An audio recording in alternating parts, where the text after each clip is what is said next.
Okay, then let's switch to the topic of cloud. There we have a lot of news which I can share with you. So let's start with the technical foundation. A lot has changed there, a lot has improved actually there. And there are quite a bunch of aspects to it. So there's the business administration. And what is business administration? It's separated from the system administration, and that's the configuration piece that you as customer or as partner could use actually even if the system is running in the open text cloud. Meanwhile, now a whole extended ECM scenario can be configured as business administrator. Huge progress there. We have also improved on the compliance side, so auditing of admin settings, some enhancements on the logging, and a lot on the foundation. So we changed the foundation so that we can support actually container approaches. Talking about container, let's talk about deployment automation. There, you as a customer has various options. One option is you go for completely scripted deployment, so installation, staging, patching. You do it all via scripts. We have added a lot of APIs on the configuration level. I believe it's now around 500 APIs in order to deploy your solution.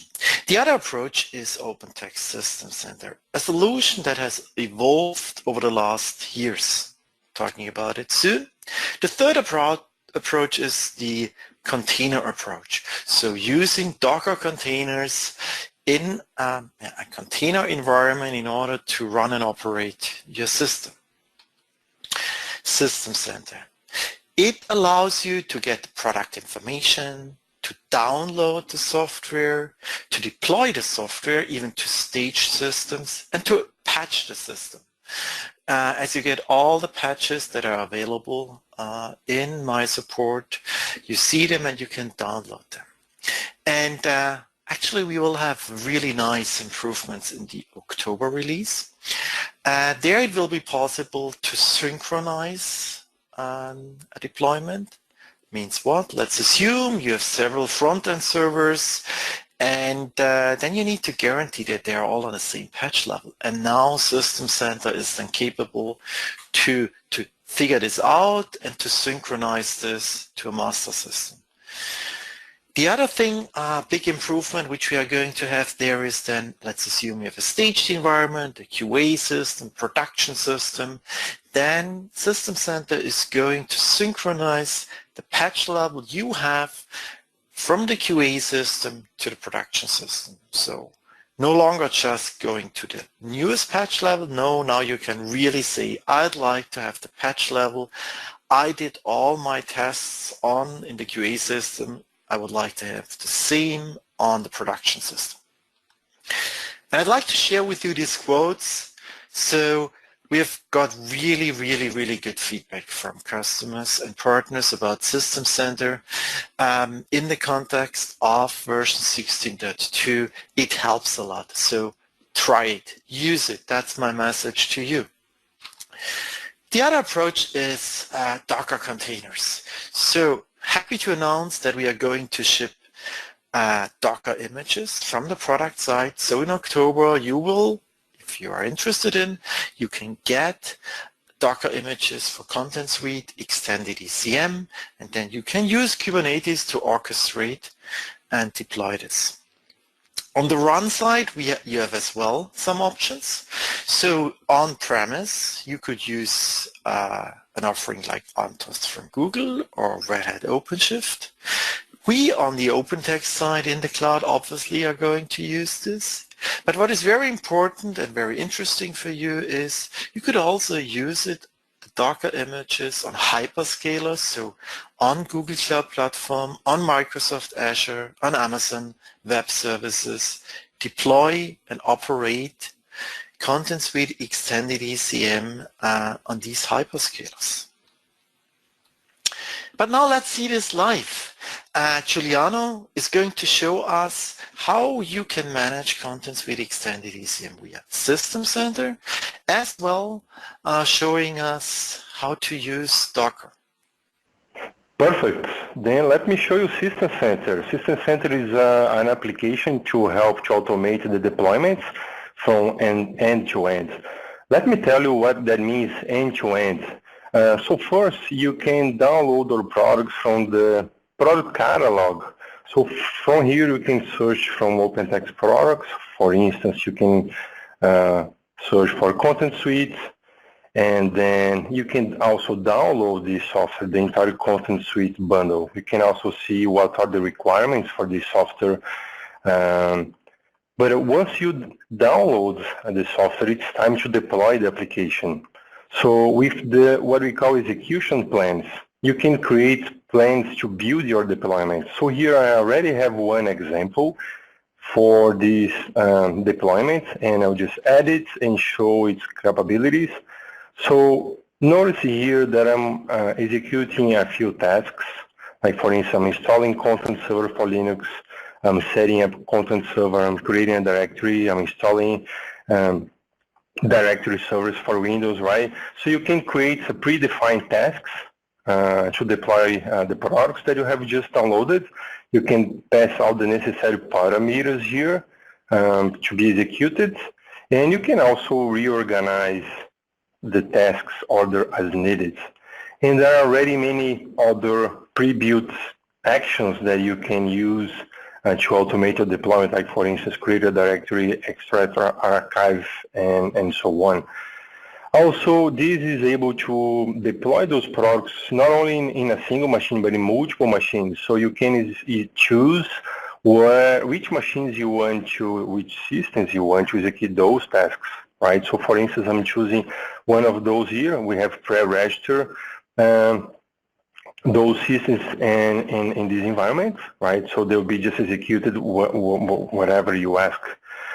After you install those products, you run this execution plan, they'll be installing those systems that you chose, and it's time to maintain those products. Like for instance, I have installed Content Server 16.2.8, and right away it shows to me that there are a few patches available for that version, right? There is even a new update available, so I could either apply new patches,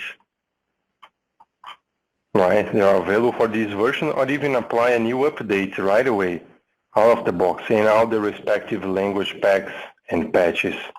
So that's very handy. From just one single application you can get our softwares, you can deploy, and you can maintain them by applying patches and updates, right? And if we look here at dashboard, you notice that we can manage multiple environments. So here I have one environment, but this can manage multiple environments. I have here one for production, one for QA, and all of them, they have different systems. You can register many systems as needed. One interesting feature that is coming for EP7 is the ability to synchronize environments. So I can go here and choose, hey, I wanted to synchronize my QA environment, the product content server, with my my production environment. So what it does, you just compare those two environments and see if there is anything different. In this case, they are on the same version, they have the same language pack, but there are some patches. They are on the QA environment and they are not in the production. So with this capability, you'll be able to just sync environments. All of those patches, they will be moved from QA environment to production.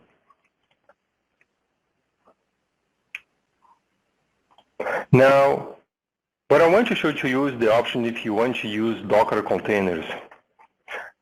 As I was mentioned, we are planning to deliver Docker containers for EP7, for Content Suite and Extended SAM.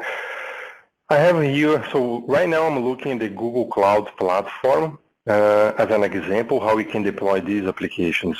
The first thing that I can show to you is like to have these containers image, they were pushed to this container registry at Google Cloud Platform.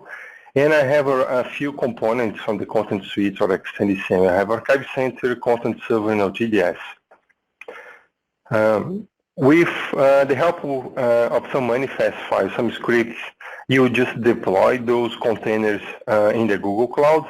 And if I go here and show the Kubernetes engines and I show the workloads, you can see that right after we execute those, we deploy those containers. They are right away deployed here and available in the environment.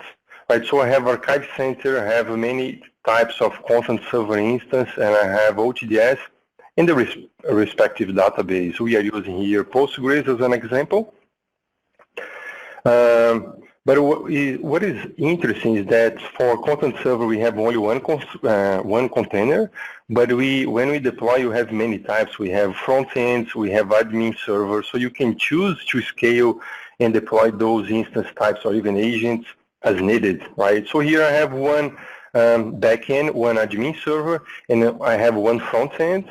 I could now also not only the deployment, but what our deployment does is also creates all the networking services, exposing the applications to the internet as needed. So you can see here that for the content server front end, we have exposed our application in external IP, the same thing for OTDS. So I can copy, and for instance, here just show that it's we have content server deployed by just running that command, right? And another interesting thing here is that you can scale now. Like for instance, I have one front end. I want to go to my container, my workload, and I want to scale my front end from, let's say, I have one instance, one front end, and I just want to scale to two front ends. So what we are going to do here is just show that it's the front end are being scaled, right? So I have the first one already deployed, and the second one it's being deployed. So I have two front ends right away. So in a few minutes, you can have from the Docker containers image that we are releasing in EP7, you'll be able to deploy in the cloud. I was mentioning Google Cloud, Azure, Amazon, and then just deploy them, and they'll be ready to be used right away. That's very exciting. Perfect. Thomas, back to you. Wow. Giuliano, that was really great, and I see business admins are going to love this. Putting now all together, so the foundation, we have the content suite, the extended ECM. You can even run it as containers in the environment you wish to.